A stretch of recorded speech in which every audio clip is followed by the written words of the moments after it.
Hi, I'm Joel P. King. I'm the playwright and director of Stand Your Ground stage play. We are prepping for the second version of Stand Your Ground stage play, which will play at the Sewell Mill Cultural Center in this fall, September, the last 3 weekends of September, the 15th through the 30th. So we're very excited about that. But after a failed productions with working to create it as a short film, as a feature film, as a series, we brought it back to the stage play. We were able to accomplish the short film, and much of that you all were able to see. So thankfully enough, this is part of our endeavor to make this project come to life. All in time, and here we are. The Tragedies of Stand Your Ground has grown since 2012, Trayvon Martin. And we, as a community, are doing our part socially, politically, creatively, to make sure that we do what's necessary to stop the violence, to end the senseless violence that has continued to plague our community. This is our wake-up call to end this epidemic. Just watch.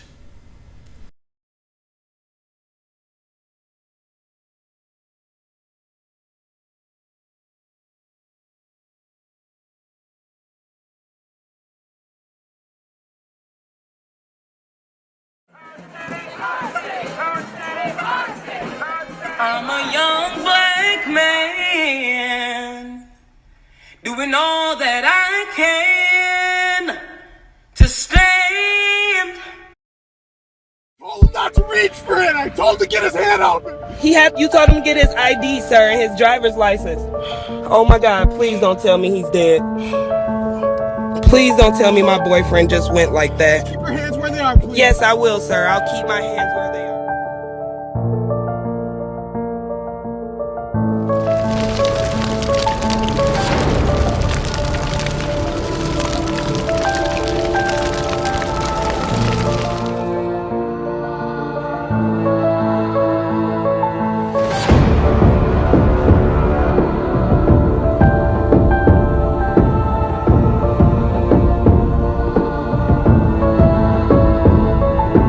There's a big chunk of our fellow citizenry that feels as if, because of the color of their skin, they are not being treated the same. And that hurts. And that should trouble all of us. This is not just a black issue. It's not just a Hispanic issue. This is an American issue that we should all care about. All fair-minded people should be concerned. Everybody want me to be calm. Do you know how them bullets hit my son? What they did to his body as they hit his body?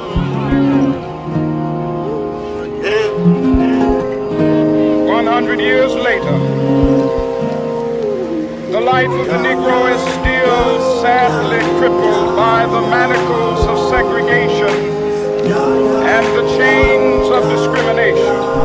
We begin tonight with that chilling piece of video.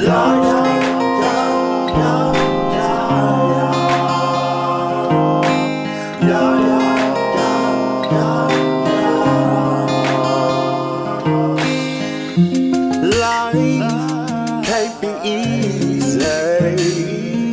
Just give it a little time. Life won't always be easy. Don't waste your time losing your mind. Hey.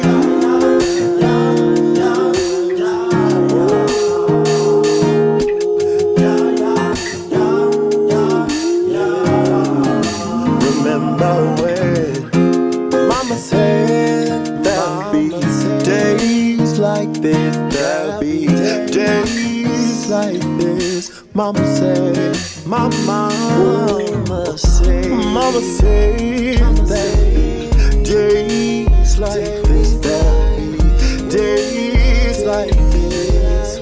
Mama said.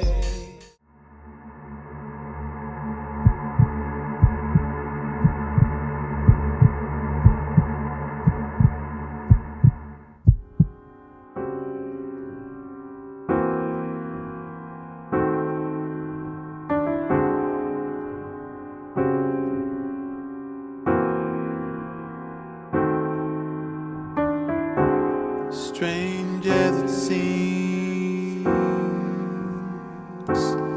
to see our lives intertwined with destiny.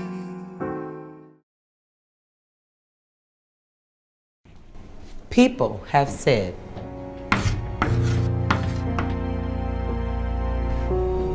that we are destined to become the trouble that surrounds us. I don't know what I did wrong. Daddy, I really tried to do the best that I could for him. Excuse me. I said you didn't care. Oh, Daddy, I'm not doing this to her today. No, Mom. I love my son. I didn't say you didn't love him. I said you didn't care. You didn't care what he did or who he did it to. And this time, this one's on you. Now let her go. How we were raised.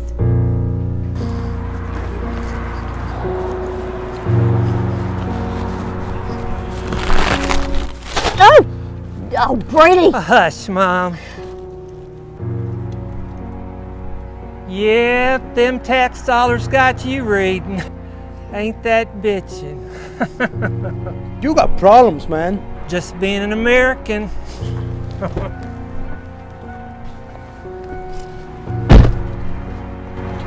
Through the culture of our families.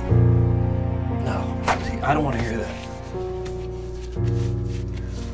I want to hear what you're feeling. That you're angry.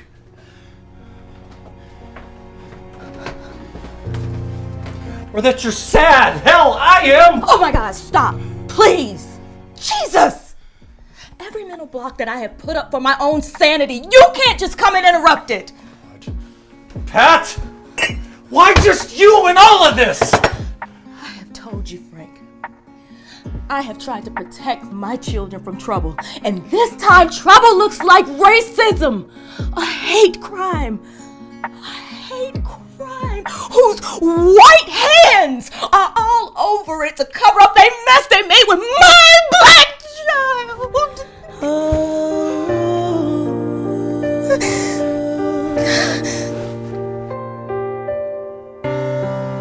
I let myself laugh, let myself dance, I let myself feel free to stroke the back of your hand. But the one thing that I tried to restrain broke free from the chains that I used to contain. Such a powerful thing it was, my heart, strong enough to leap right from my chest, seep out of my eyes whenever I see you, squeeze through my teeth in a smile when I see you. Through the culture of our jobs. How one can take an oath, yet so scarcely perform it. What if I don't want to? Then Mrs. Ryan may have to make a citizen's arrest on a very bad boy. Where I gotta go? 1545 Walker's Drive. Suspect described as black male. Teen. 14 to 16. Unit 5 en route. I'll be responding. Code 3.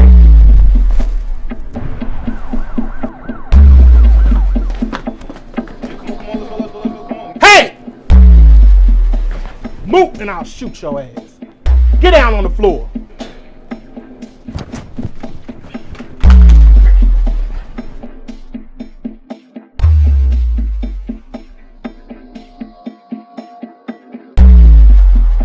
Yeah, whatever. Not for real, but I'm... Stop. No, I'm gonna call you back. Blackie!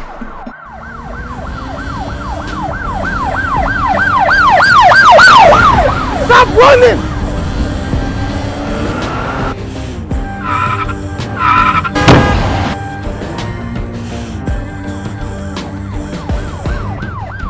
Are you kidding me? With your car? God damn me! You didn't see that!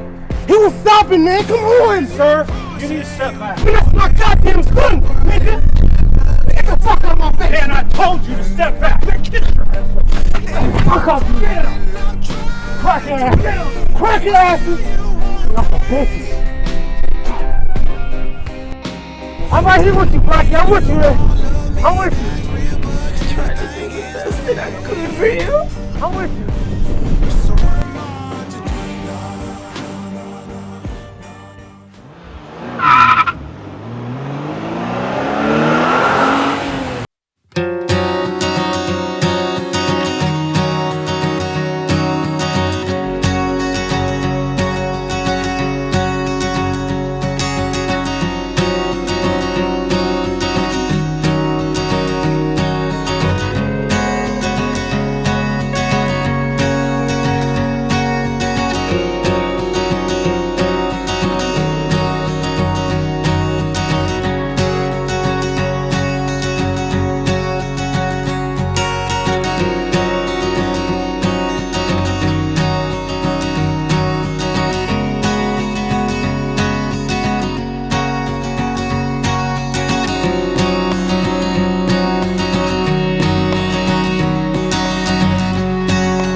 Through education.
We're losing numbers because of them, Alfred.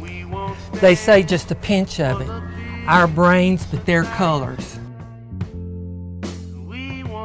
It's unreal. It changes everything. I'm Neighborhood Watch, not the U.S. Census. That's why I hate how you're feeling. But change can be good. I'm not talking feelings, it's a fact. We ain't mating with our own kind like we're supposed to. They think we're becoming extinct.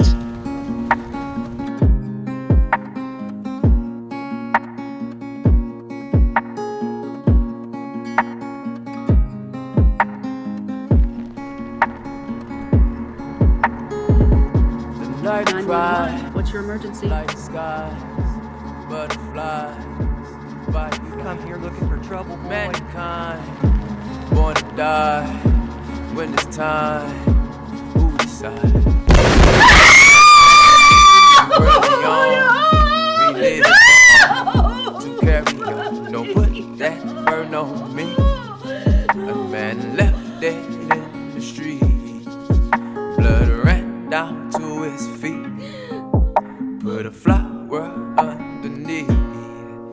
How to back my pain away.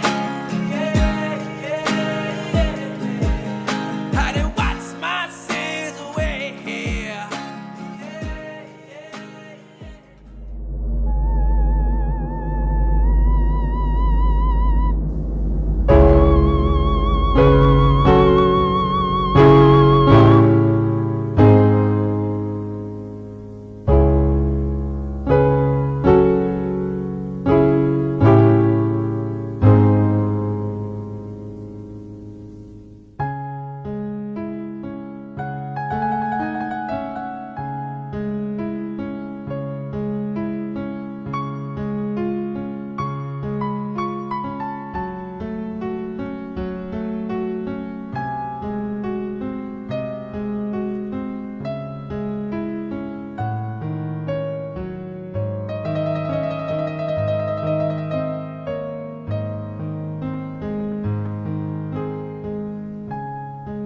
All rise. Please be seated. A stand your ground law states that a person may use force in self-defense when there is reasonable belief of a threat. He was a child. My child. Heading home, and he was attacked. Please be seated. Please be seated. My daddy, may he rest in peace. He said they're like an infection, like some terminal illness you can't rid till you cut it off.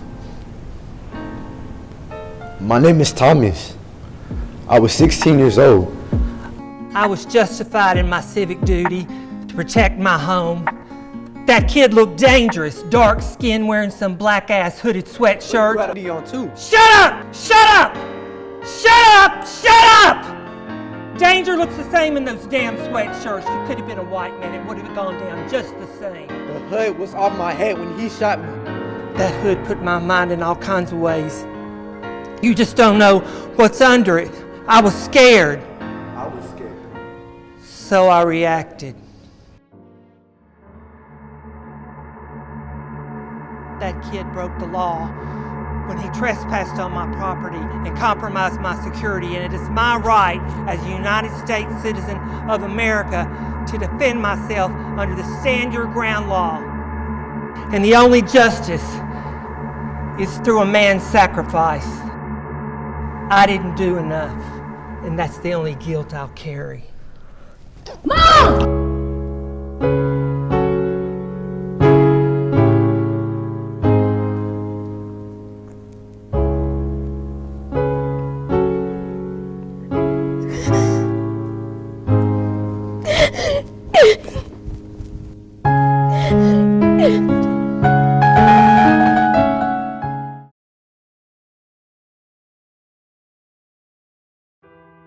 Promise me it's for the best. All But I rise. feel the aching in my chest. Please be seated. Saying that there's no other way.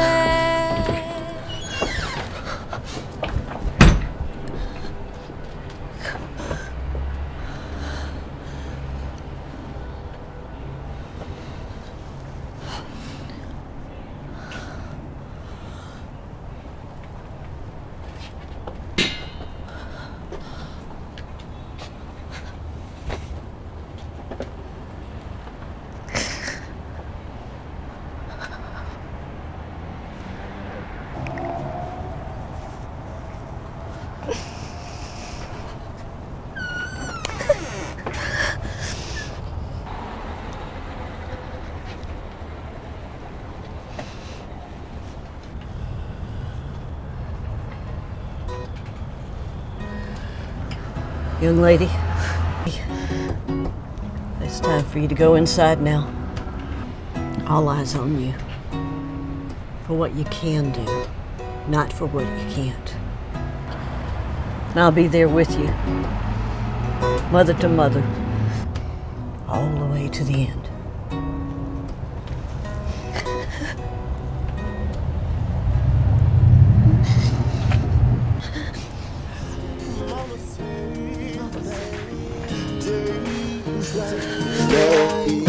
Days like this, Mama said. Mama spoke of homicide and suicide and genocide was without compromise. Mama, you said there'd be days like this, but we prayed against this. And this is how the world exists. Mama, what you saying? Stand tall for you and the rest will follow. Stand strong in truth and the goodness will come. So swallow your pride and hold your head up high. The storm is here, but the sun is not. Mama said keep going. The power is what you have and not what you have not. But it's hard out here. People mad out here. Where is the light? I feel myself falling. My nerves are creeping and crawling. Where is the light? I cannot see the light. Children are dying. Mothers are crying. Fathers. And time is swiftly fading away and we are still at war. Where is the light? I cannot see the light. Mama said stand tall for you, stand strong in truth. Open your eyes and walk fearlessly, wisely, cautiously. Keep walking fearlessly, wisely, cautiously. Keep walking, but I don't know where I'm going. Days like this. Open your eyes and follow the light. It's in you, Mama said. Each step puts you into positions, but you have to keep moving to get over. Now step into transition and live. We should be able to step back, reflect, and ask ourselves, what can we do better so that everybody feels as if they're equal under the law? Mama said.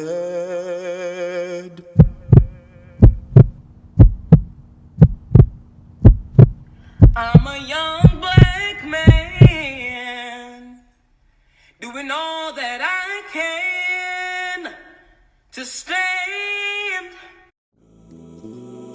And everything in my society taught me that white people were better than black people. It was taught everywhere. We don't have that old Jim Crow stuff anymore, but we sure have the new Jim Crow. In our criminal justice system, our children are still being brought up in a society that has pervasive systemic racism. Some say we shouldn't shame white folks about their past, but this isn't just about the past. I know shame is not somewhere we want to live, but we should work through it. Consider doing something better. And there are ways we can do this. We can do it with love. I just wanna live. God protect me. I just wanna live. I just wanna live.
How are you, Quest? I'm pretty good. Yeah, are you pretty good? Okay, good. So you're playing young Jeremy in the show, Thomas's brother. I'm so happy. I have to give my story with you because this is my third time being able to direct you, but my second time being able to direct you in a third time being able to direct you in a full play. Oh man, it's kind of crazy. But anyway, and you've just grown, such a big boy now.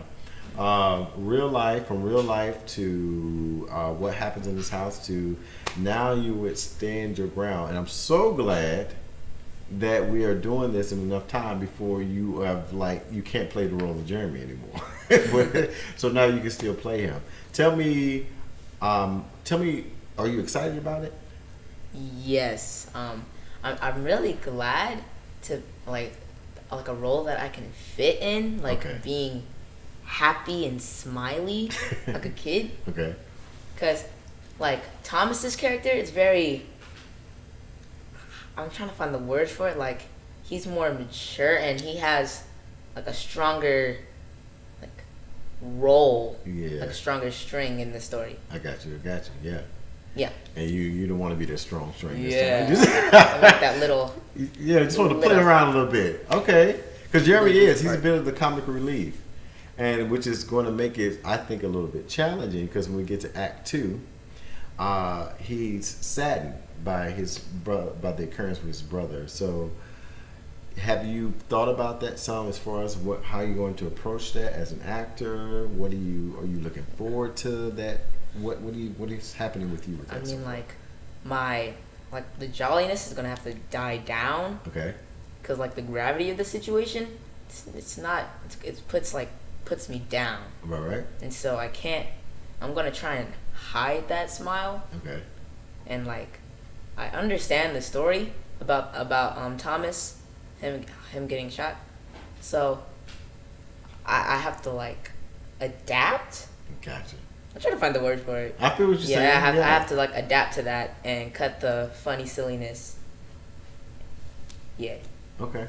And tell me this, do you have a process with that as a young actor? What's your process from going from how? I try to think of something.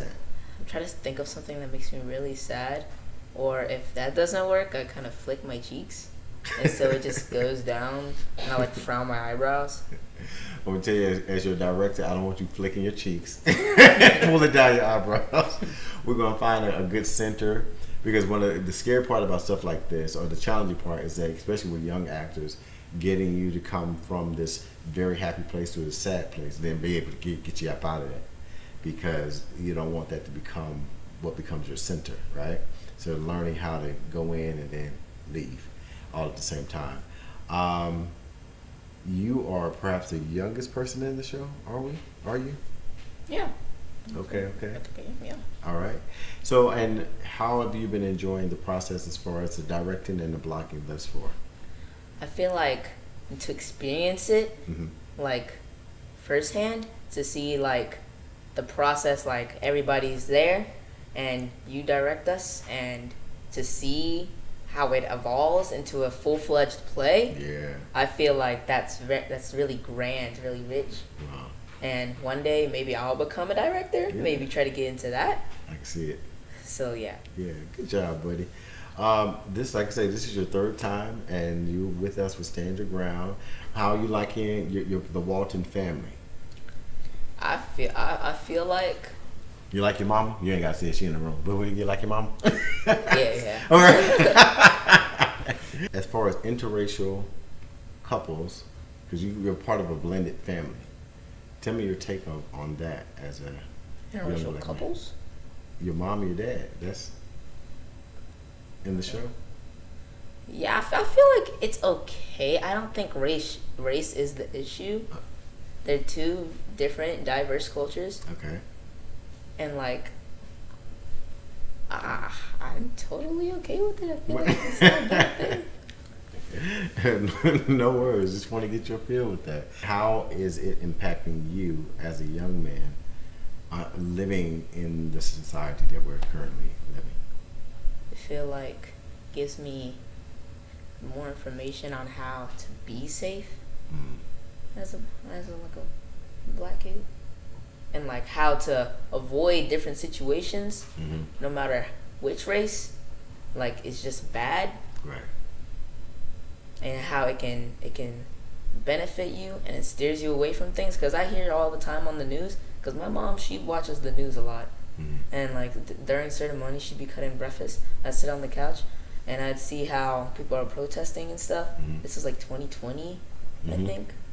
Like not too long after like George Floyd. George Floyd. After his death, may he rest in peace. I remember seeing that. I asked my mom, like, does that happen to everybody? Like, I see that a lot. And she says, well, Quest, like, as a black boy in this country, you're gonna have to think ahead. You're gonna have to think far. Like, always be one step ahead. Don't stay like single-minded in that situation. Think like, what am I gonna do after this? Or like, what's gonna happen? To think about the situation and have something already in play. Yeah, I'm gonna go back. That was my last question, but you said as a black kid. Why did you say it that way? Why did it touch you that way? Because like I don't really know how to talk about this situation. I don't know how to talk about this. Like I try not to stay away from like involving race into things. Got it. But when I see this and it's like a pattern, I don't think it's that good. So I just right. I get it. How do you connect as far as the racial consciousness of this piece? How do you connect? I can relate to racism and how it existed. It's different now, but I can see people like Brady and in my past and really don't like it now. I change with the times and I'm gonna ask you a very hard question, if it's okay. Have you ever thought that you personally were racist? Yeah, at one point, sure. I went with the flow. I'm from a white suburb. Wow. And I didn't see a black person until I was 12. I didn't physically see a black person until I was 12. So you can imagine how divided things were back then. I'm 72 years old now, so I've seen it all. Right. And I saw the riots down south, which in the mid-60s was so terrible, and the people up north were upset. And I've seen it all. I've seen protests by students. I've seen black kids swept up to Vietnam, sent over there. Looking back on that, I think how unfair was that? Them and the small town white kids, the ones that had to fight. But there's worse stuff in the country. And January 6th was disgusting. And black people, they had protests and that, there was some violence, but nobody ever attacked the Capitol. Never. So that says something about black people and where they care about their country. I'm from a white suburb, but it was not affluent. It was working class. It could be a nasty place, all white. Maybe there was a black family here and there, and very accepted, but all white, and it could be a dangerous damn place. We had our own white ghetto, and it could be bullies on every corner. So it was no paradise. As far as like what your environment was trying to teach you, and opposed to what your nature was repelling, when did that happen for you? When did it become in full practice where like something is not right, I need to do something different? I think when I was in the Navy. Okay. Yeah. And I saw the racism there, I thought, this is wrong. Wow. And not only that, the hatred of women. It probably is what turned me. That was in the mid-'70s. Mm-hmm. I said, there's something wrong here. Got it. Yeah. So after that, I changed. You know, I started to look around. You know, and you know, I come from a city, Buffalo. Yeah. And the race relations were good in Buffalo.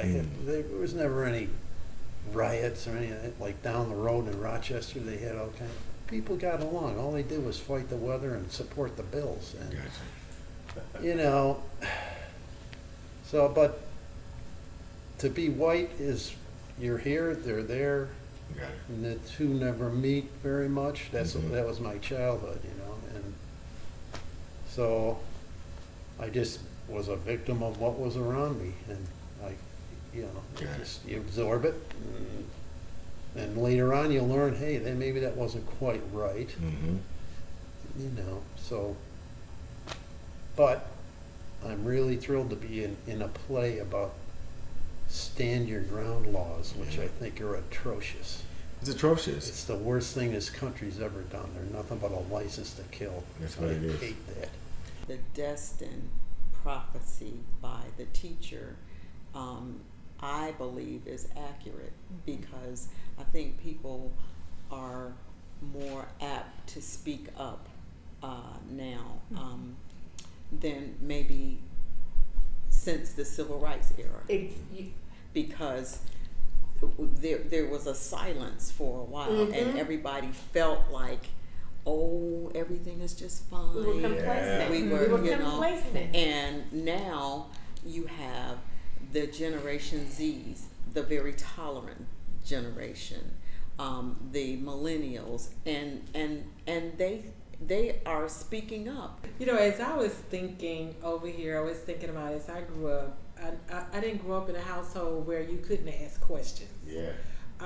And my first thought of speaking up, I remember being in college, and I was in college in Mississippi, and I remember saying something, my band director chastised me, and I'm looking at him like, what's the problem? You said something, I asked a question. So I've always been that person that was going to speak up, one that was going to talk. And I think where we are today with social media, everyone feels a little freer to share. Is it quit telling me what because I hear these conversations when he says these kids today, they doing this. These kids today, they don't want to blah, these kids today, oh, I don't want to, yeah, I am lazy. You know what, I am. I don't like going to school. I don't like going to church. I don't like, you know. See, I'm an old school mom. I don't go there. And it's good and honestly, I think it's good you don't.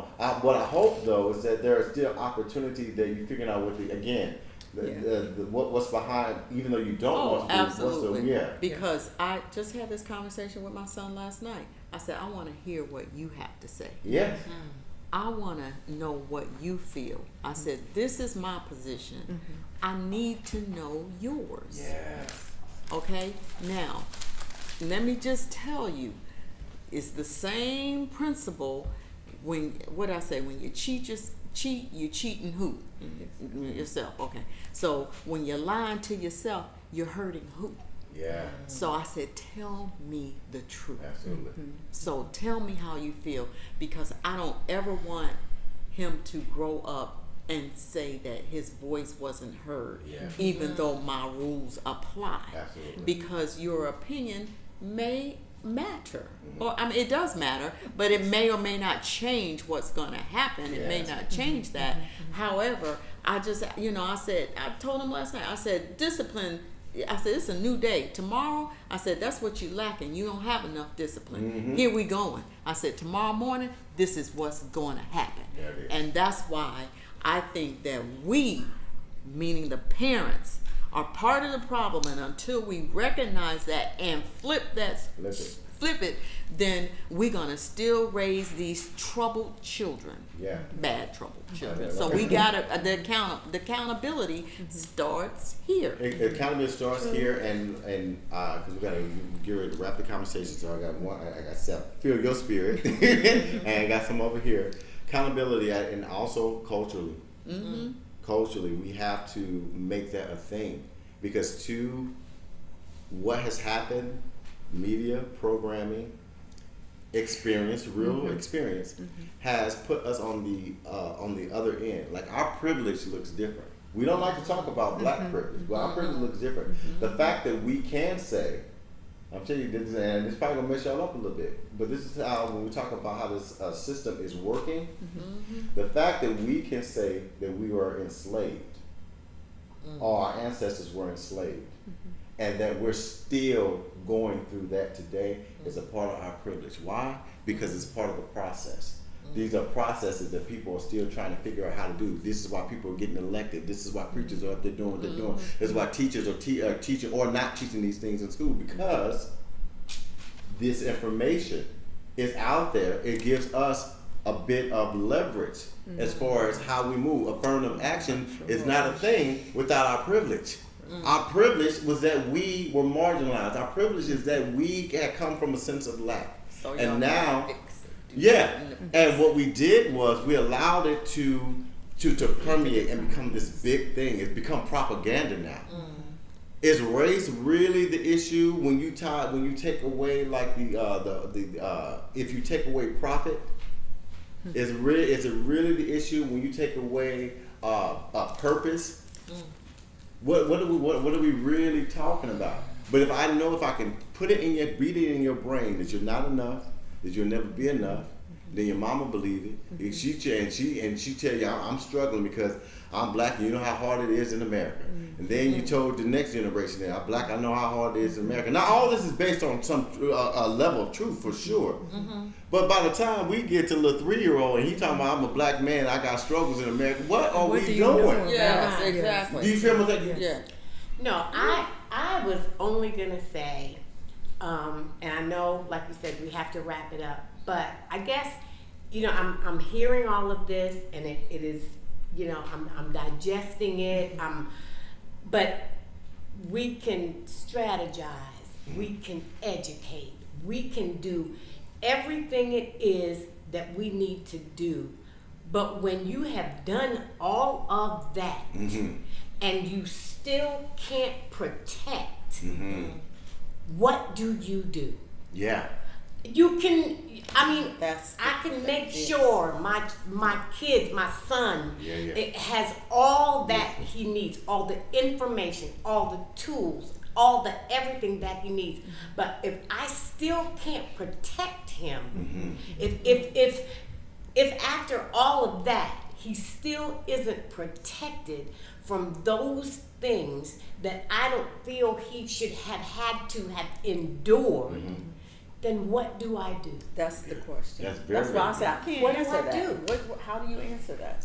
What do you do? I don't know, because when you were talking, I was thinking about today we're thinking about how do we protect our black boys, right, or daughters, and then you think about my parents, I think I'm a little older than y'all, they were trying to figure out how to protect their daughters, right, from something else. So at the end of the day, we do the best we can with what we have, and then at some point we have to have faith. Because you're right, because life now is so unpredictable, we can't really control it, but we could do everything we can and then continue to try to improve on what it is we don't know. And then going back, what we were talking about earlier, you got parents, they got their own emotional trauma that's trying to raise children in a trauma society. So we are not one without hope, because again, we could do all that we can. At some point we have to have faith and trust, because I get it. I'm usually half sleep till I hear the alarm going off and the last one I made back in the house. So I get that, but we have to have faith and trust and do all we can. And I just wanted to say, I hear the heart, and what I have learned, or what I am focused on now, is helping my children save themselves. The mental health, like therapy, counseling, and being very direct and honest about life and reality, and constantly asking them the question, what are your priorities? Are you number one in your life? What do you consider valuable in this world? And I need to hear you say that first, you are the valuable one. Yeah. Because no matter how much we do as parents, at the end of the day, we're not walking out that door with them every day. They're carrying themselves out that door. And if mentally they're not prepared for whatever life is bringing, we can talk till the cows come home and they're still going to be struggling. Suicide rate among our 20 plus is unbelievable. And for African Americans, we've never seen this many African American young kids committing suicide before, girls and boys. Yeah. So I really believe in my heart, that's all I know to do right now is what you said, pray and help them care about themselves. Yeah. You've gotta love yourself more. And I tell my Lizzie and Trey all the time, you can be selfish right now. My generation, the baby boomers, we were taught, don't be selfish. You got to take care of everybody else. Oh, Miss So-and-so needs you to go do something. And you put everything aside and go do, and they wear you out. I'm like, God dog it, you better take care of you. Yeah. And you better tell people no if it's not available and not within your wheelhouse to do. You tell them no and be okay with that. Yes. There's a difference between self-care and selfishness. Yeah. I'm telling you to take care of yourself. Is what we said earlier, take the sorry out your mouth, take it out your mouth, and take it out your heart. That's right. Because that's all I... Because that has been the thing that it's been implanted in us. Yeah, especially as a race, we always are the most forgiving, the most tragic reports, but the most forgiving. Yes, but it gotta be. That's it has to serve. Right. It has to serve at some point. Right. Ladies, I think this has been an amazing conversation about standing your ground, about being black in America, about being mothers in America, raising black children. This is very inspiring, and I can sit here all day. look, It's so much more to say. The play, it tackles all of this. It tackles all of this. So within these 2 hours, I hope that you all will come and bring more people to come and support and see the work that is going to take place on that stage. When I say because we were like, what's the solution? And some of it, we have to go back to the root of it. We just gotta let God take care of it. But for what God is saying, I'm putting in your control, putting in your lap to do. We have to be very cognizant of, of the words and the strategies and the communication that God has put into place. And thankfully enough, it comes through not only through social media, but it comes through stage plays, it comes through movies, it comes through short films. And I'm grateful for God choosing me to put whatever all that was in to be able to release for you all to see, to share in, and hopefully keep the conversation going. So today we've had the privilege of experiencing the voices of the mothers who are also affected by the Stand Your Ground law. At this time, we're going to turn the tables a little bit and hear from the fathers who are also affected by the Stand Your Ground law. And hopefully we can get some of their experiences and let us know ways that we could continue to heal and move this epidemic towards something more positive. And so not to give a long answer, for me, because I've also been able to travel the world to see and studying child behaviors on the other side of the planet, I was able to see a lot of fractures that we have. And one thing I definitely feel that happens, especially in the black communities, we need culture. Absolutely. We don't have culture. Yeah. And so because that, there is nothing social for us to hold on to. So for me, our children are walking zombies right now. So when you're telling about the TV shows, that is giving trend culture. So it's always, you get this one thing and then next thing you know, it's another new trend, TikTok. Yeah, it took me coming out of, I think actually getting into, when I started teaching, to where I was learning some different, doing theater actually is what it was. Because some of the disparities that other people had suffered, I didn't suffer. Some of the things that people suffered through education, I didn't suffer. Yeah. But I'll say this, a black man who sells himself in a different way does not have some of the same afflictions as someone who meets this prototype that they created. When you meet the profile, and let me say, in my experience, when I've been pulled over by the cops, even in some of the most gangster-looking cars, I have not had that kind of experience. And now, so I'm not saying that I'm one of the lucky ones, but what it did, what it did show me, was that I am, I'm moving in my privilege.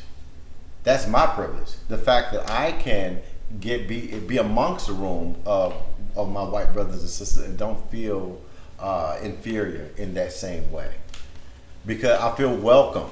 I can do it, but some people cannot do it, like, you know, because that profile thing that continues to haunt us, and even as a black man with another black man. That's why it's even in the show we talk about like this hood thing, but this hood thing is universal. You when you disguise the unknown, is just scary. Period. And when I wrote the show Stand Your Ground back in 2012, I wanted to make sure that I put emphasis on that, because what happened was the retaliation in response to the whole Trayvon Martin thing. I don't know if you all know it, but I know in St. Louis they were doing this whole hooded movement. You're walking down the street with your hood on. You can't tell me we can't wear our hood. Y'all, that is not what the movement is about. That's in my brain.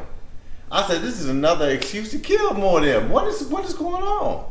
And the fact that because the culture in our community is so, linear to the household, we don't understand. One household gets it, but another household doesn't get it. So you got all these different opinions working around, and it's just becoming more and more scary.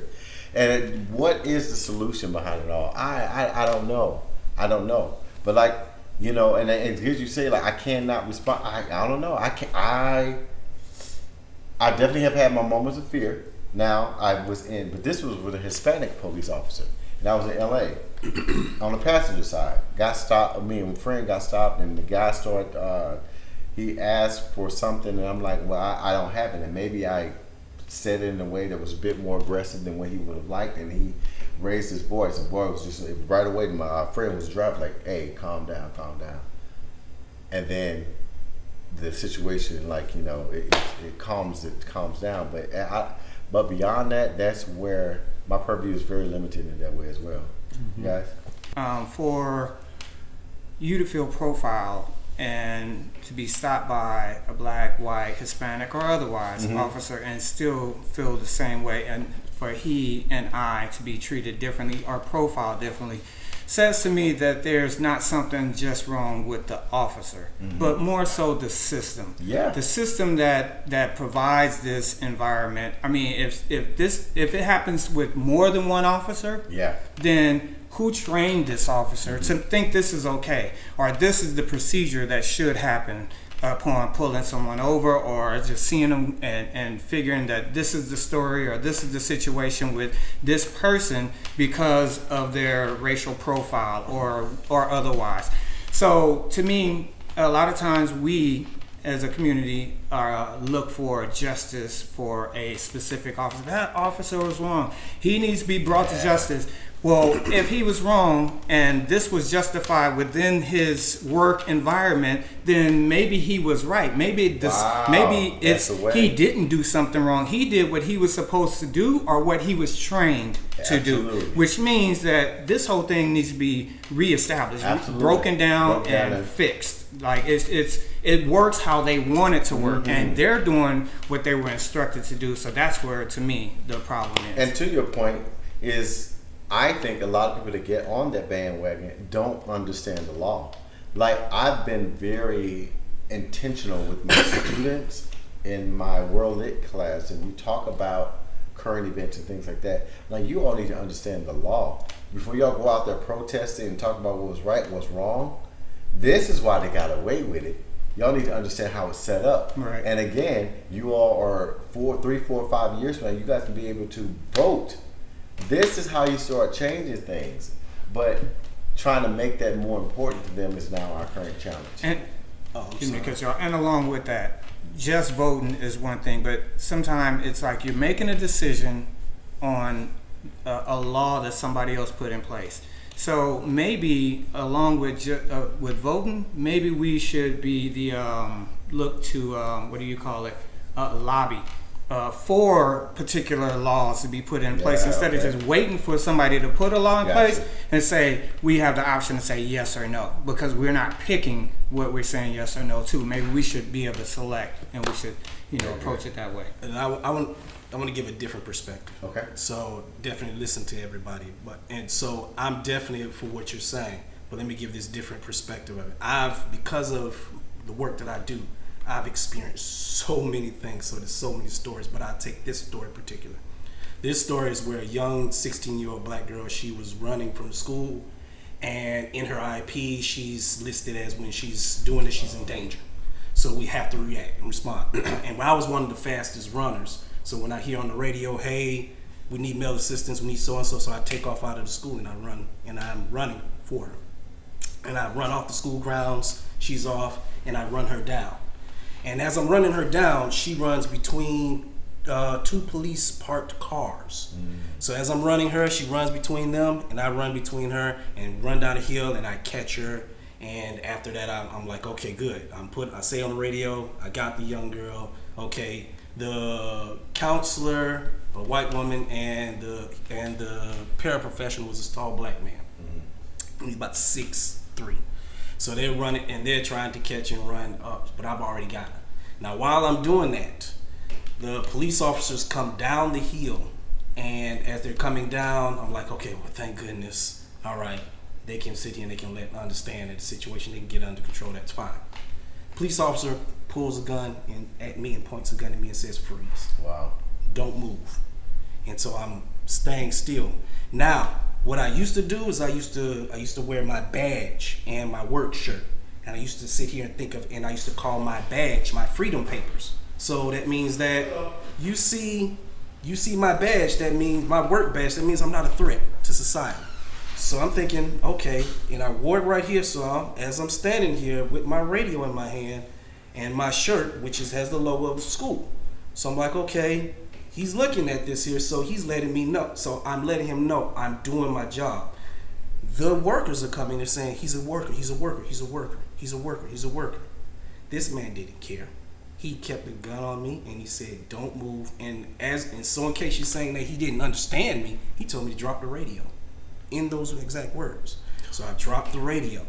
Then after that, he comes around me, he says, get on your knees.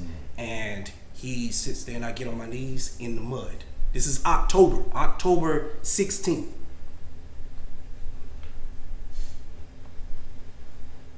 How I know that day? Because that was my son's birthday. So, what happens is that this man sits there and he tells me, and he's about to give me handcuffs, and he's about to tell me, hey, he's about to go to jail. The person who stopped it, because his lieutenant was a Hispanic woman saying he's a worker. She's saying it too. So here it is, she's saying those things. Who stopped it was that white woman. She put her hands between his and pushed his hands away and said he's not getting arrested, and tells me to get up out the mud and walks me away. And so here it is. Now I keep my hands, because they trying to give me the radio. I give it to the white woman and I walk back to the school with my hands out. They sit here and the lieutenant woman follows to the school begging for apologies. All of the administrators come into the room, especially the women, white women, black women. They come in grabbing me, crying their arms out, saying, I can't believe this happened to you, because I'm the great Mr. Love. Right now, if you go and sit there and you go do the research on me at that school, I'm the great Mr. Love. So to find out this can happen to him, this happened to him. Now, to go what you're saying, why I agree with what you're saying is because the greatest point of Black America was actually 20 years after slavery. We had very few rights, but we had developed our own towns, or where it rotated 100 times in our community before it left. We were doing so well that they had to bomb us, they had to kill us. And here it is, majority of them did not have education, but we had family, we had community, we had everything. Yeah. We did not, this is 20 years after they said you were free. 20 years. So the fact of the matter is that it shows our power of what we can achieve without sitting here throwing in the victimization of saying, okay, because as that happened to me, did that stop me? Yeah. No, it did not stop me. I worked harder to start giving more and start being able to educate more. So that's why I say I agree with you, but I agree with you on the end of here it is, all of this yes, if it is happening, pull yourself together and start getting this community stronger, because we did that before in worse times. So. Yeah. Hey, thank you for sharing, man. Sure. Wow. Fortunately, he identified that as a radio and not something else. Oh, he said it. I know. It could have been an excuse to say, I thought he had something else in his hand. I did exactly like this, and I said, he's going to see me as a person. He's going to see me as... He could have said anything. I thought he had a gun. This is a white cop? Yep. Yeah, okay. White police officer. His guy was coming down, and Hispanic, the lieutenant was... who was in charge was a Hispanic woman. And she's telling him, he's a worker. He's a worker. She's saying this to him. Yeah. They are saying this to him. What's with this guy? He didn't care.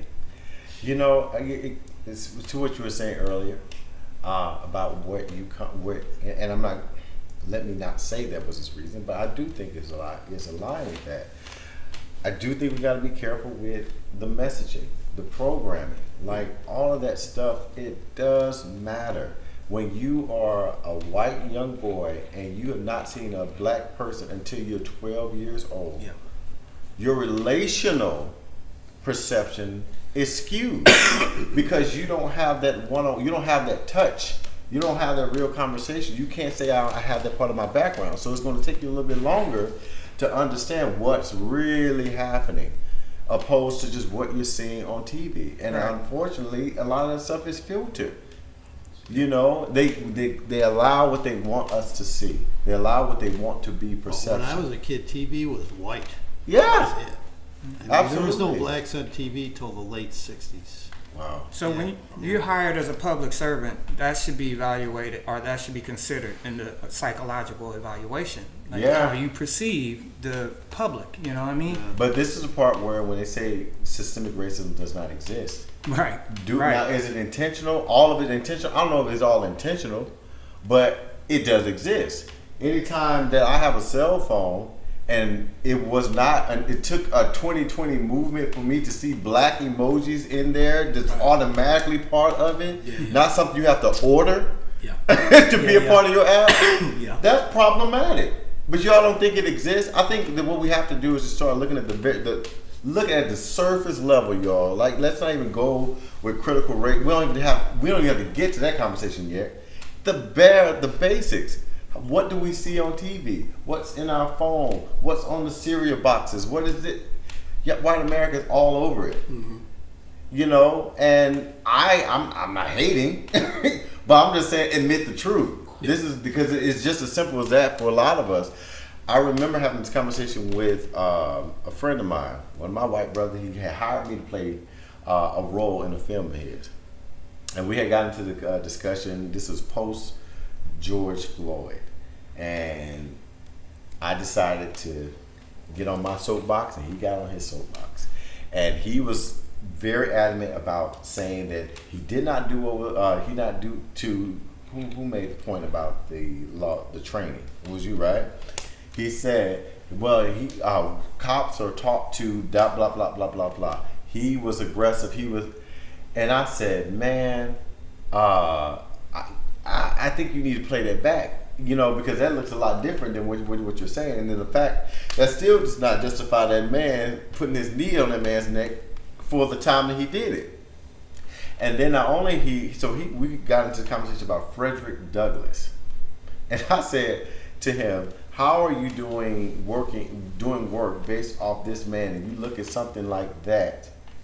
Because he said pretty much everything else was propaganda. The way the black people are responding and all of that, it's not they're just doing it out of reaction. This is not real. It's not justified. But I said, but you are doing work on this man, you know, who was an abolitionist. He worked against this type of stuff, but you can't see. He said, and he was like, no, you know, what he did was real. What this is going to, I said, whoa, bro, we got some work to do. I was gonna throw in this extra point that you said about how real it was, is because when George Floyd and that stuff happened, I was overseas. I was in the Middle East, so watching what the world reacted to. Oh no! Like when I went back, because I came to the States and I went back. This guy who couldn't speak English, as I'm walking across the street, says, "Hey, brother, Black Lives Matter, Black Lives Matter." Wow. Really? We're over in the Middle East. Yeah, exactly. It was crazy. I tell you the thing that it was such a shift, and this is gonna sound so bizarre coming off my tongue. As tragic as it was, because of the way of because of the way that it happened, it was a win for us. It was finally a win for us because, and you're like, It's what? so blatant. It was so blatant. so obvious, right? It was so blatant. Oh yeah. And I was like, Definitely a this win. was not some guy who was like, you know, fighting the cop or trying to run from The him. He blurry just- video. and all Absolutely, this. yeah. It was This is what blatant, him and run- people were still like, "What? Yeah. What are you talking about?" Like, that's Right. what made it so I clear. watched Like it. that's what we're It was- talking I about. said it was a They're win going, for "Are you-" us, and I said, how sick of this of a society are we in, to where this is the medicine, this is our cure, that they have to see it in this. It triggered, as again, when I was out there, it triggered Oh, absolutely the it world. did. Like it was protests everywhere. Everybody. And I'm not just talking about the Middle East, I'm talking about in Japan, China. It was everywhere. So that's the point, is why I'm like, we don't understand how serious and how significant the world saw it. It was everywhere. Well, let me first say that there could not be a more opportune time for this particular play to be revisited and put on the stage again, especially with one of the most recent tragedies with Ralph Yarl, Yes. I believe is his name. Yeah. I mean, we speak about Trayvon Martin, but now in 2023, we're still experiencing these types of tragedies. And Ralph lived to tell the story, right? And he lived to tell the story. So it's a little bit different than it was with Trayvon Martin. Yeah. But as far as Patricia Walton is concerned, I am Patricia Walton. Okay.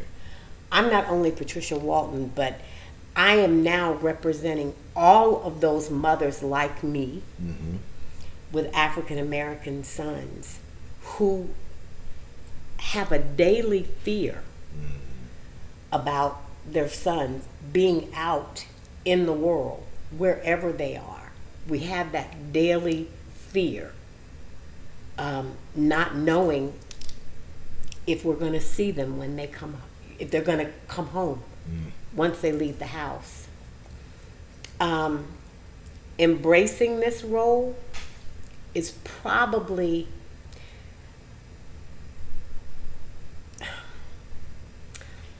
one of the hardest, not for the sake of learning, but having to be, but by being. Yeah. I'm fortunate enough to have an acting coach who, always instruct that to act is to be. Yeah. So I have to be in that moment. Yeah. I've not ever really had a problem being in the moment with roles that I have portrayed, but for this particular role, it's very real because, as I said, I have a son. Yeah. And I have a son here. I have a son in the military. I have another son in Chicago. Now, this could be a triple threat for me. Chicago is not a friendly city. Yeah. the military is the military. Yeah. And Georgia is Georgia. Absolutely. And having to channel the place that I would be in if I got a call or a text or a visit from a policeman to notify me that I now no longer do not have a son at the hand of someone that I think may have taken that life without justification is very, very hard. Yeah. And then having to deal with that, but then also having to try to be the conduit that gives the message so that we can understand why it's happening and what can we do to prevent it from happening. So these are the challenges for me, because imagine how hard it is for a mother being in that space to then have to be the conduit for change, or to speak out on change, to try to affect some sort of change, so that this is not, there's some other mother that doesn't have to experience this. And then in the play, I also have a younger son. So what is the face? What is Patricia Walton's face? What does my younger son see? So see, there are a lot of things that she has to take on, a lot of feelings that she has to embrace, and it is a challenge. I would say this, like, just as a writer, director, and casting mothers, I've always had that question in the back of my head, because my thought of it is those who I'm aware of your work, which is why when the vision, like, it's her, she's the one to do this, because there has to be a sense, has to be an emotional intelligence with the actor that I could not just settle for just anybody being able to do that. And that's no that's no discredit to anybody else. Sure. God, it's just as for people, you know, God, our framework is different. You know, where our vulnerabilities just sit in a more accessible place. Yeah. And in my working with you, I know your vulnerabilities sit in a very accessible place, which is very interesting, because the way you operate on a day-to-day, people probably will not know that. So this woman is fierce, but she's compassionate. She is confident. You know, it's just very. You're a blessing. You're a star for sure. Thank you, Joel. I didn't know that I see it that way. No, but. No, I definitely do. I see all of that, and I'm in speaking with you right now makes me that much more excited about this. We've been having fun and rehearsals, and it's been a lot of fun. Oh my God! And just seeing it come to life, even in the stages, we're just on the first layer of things. I think we're just all trying to make sure that we understand your vision, your vision and your message. This play has one of the most powerful messages. It's not even, I think, just one singular message, because our audience is everybody. It's not just it's not just African Americans, not just Black people. It's white people. It's Asians. It's everybody. It's all ethnicities, because this doesn't necessarily have to be a Black thing. And I think that's something that we have to keep in mind. And it's just, we're trying to understand the whys, the wheres, the hows. And that's why you're the conduit for this. Seriously. Because it can't be so personal that it's isolated. Yeah. You know, and it's truth. Because the truth of it is just what a couple of weeks ago, there was a white girl and her friends driving in someone's driveway, and someone pulled a gun out on them. So it's like this thing is, like I said, it's an epidemic at this point. And we need to speak out more about this and find ways just to counteract whatever this thing that's happening. It feels heavy. But we got to do the weightlifting right now. Yeah, and I just we have to do the weightlifting. Deciding that your arms gonna be real big and strong when you get done. I suppose you're right about that. Yes, but thank you for the opportunity. Well, thank you.